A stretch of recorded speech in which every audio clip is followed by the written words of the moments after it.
የጥቂት መስመር ትንፋሽ ስለ አፍሪካ ህብረት እንደ አውሮፓውያኖቹ አቆጣጠር ግንቦት 25 1963 ነበር የአፍሪካ አንድነት ድርጅት የተመሰረተው እዚህ አዲስ አበባ ላይ። Let us all unite and celebrate together. Africa, yeah. Oh, Africa, yeah, Papa. Let us all unite and celebrate together. Africa, yeah.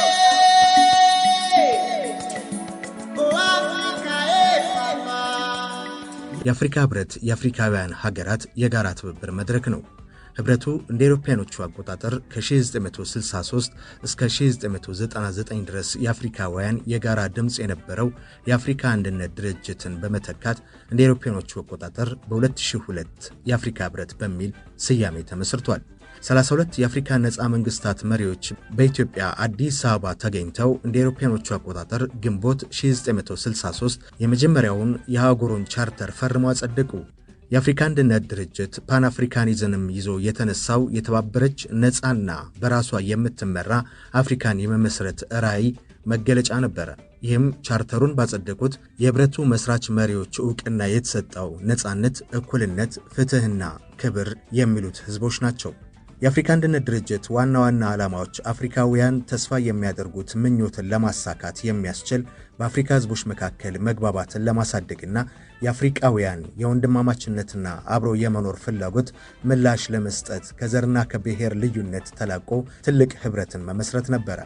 የአፍሪካ አንድነት ድርጅት ሲመሰረት ይዞት የነበሩትን ሌሎች ዓላማዎች ከቅኝ ግዛት ያልወጡ የአህጉሪቱን አገራት ነፃ ማውጣት፣ አፓርታይድን ማስወገድ፣ በአፍሪካ መንግስታት መካከል አንድነትና ህብረትን ማሳደግ፣ የልማት መተጋገዝን ማስተባበርና ማጠናከር፣ የአባል ሀገራትን ሉዓላዊነትና ነፃነትን ማስከበር እንዲሁም ዓለም አቀፍ ትብብርን ማሳደግ የሚሉት ይገኙበታል። የአፍሪካ ቀደምት መሪዎች አዲስ አህጉራዊ ድርጅት ለመመስረትና የአፍሪካ አንድነት ድርጅትን ለመተካት በ1999 እንደ አውሮፓውያኖቹ አቆጣጠር ያሳለፉትን ውሳኔ መሰረት በማድረግ የአሁኑ የአፍሪካ ህብረት እንደ አውሮፓውያኖቹ አቆጣጠር በሐምሌ 2002 በደርባን ደቡብ አፍሪካ በይፋ ተመሰረተ።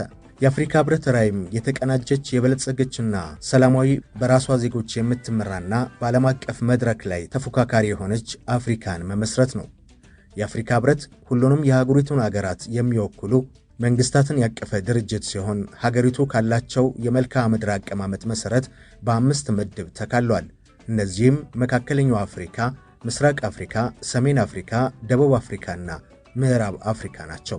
የተባበሩት መንግስታት ሊቀመንበር በአባላቱ አጠቃላይ ጉባኤ የሚመረጥ ሲሆን አጠቃላይ ጽህፈት ቤቱም በተመረጠው በሀገር መሪ ይመራል። የህብረቱ ኮሚሽን ሊቀመንበርም በአባል ሀገራቱ የሚመረጥ ሲሆን የአፍሪካ ህብረት ቋሚ መቀመጫ የሚገኘውም በኢትዮጵያ እዚሁ አዲስ አበባ ነው።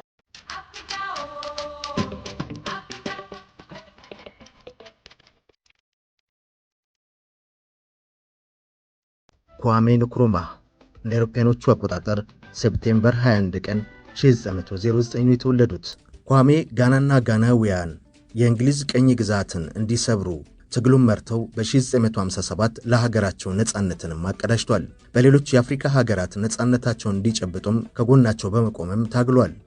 ጋናን ከ1957 እስከ 1960 በጠቅላይ ሚኒስትርነት፣ ከ1960 እስከ 1966 በፕሬዝዳንትነት መርቷል።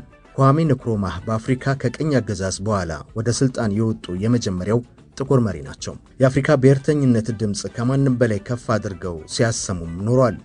ቀኝ አገዛዝን በጽናት የታገሉ፣ የእጅ አዙር ቀኝ አገዛዝንም ሴራ የተፋለሙ፣ በዚህም ዙሪያ መጽሐፍት የጻፉ ባለራዕይ አፍሪካዊ መሪ ናቸው። ጋናዊያን እሳቸውን እንደዚህ ሲሉ ይገልጿቸዋል። የሌሎች ቤዛ፣ ተዋጊው ጀግና በሚል ማሞካሻ ቃል። ንክሩማህ አፍሪካ ህብረቷ ብቻ እንደሚያድናት ገና በጠዋቱ የተነተኑና በዚህም የታገሉ ግለሰብ ናቸው። በሀገራቸው በመፈንቅለ መንግስት በስደት ከተዳረጉ በኋላ የጊኒው ፕሬዝዳንት ሴኩ ቱሬ ወደ ሀገራቸው ጠርቷቸው ጊኒን በአጋርነት መርቷል። ይህም እስካሁን በታሪክ ያልታየ ጉዳይ ነው። ኳሜ ንክሩማ በጉሮሮ ካንሰር ህመም ተይዘው በሮማኒያ ሕክምና ሲረዱ ቆይተው እንደ አውሮፓውያኖቹ አቆጣጠር አፕሪል 27 ቀን 1972 ከዚህ ዓለም በሞት ተለይቷል። ሐሳቦቻቸው ግን አልሞቱም በጭራሽ።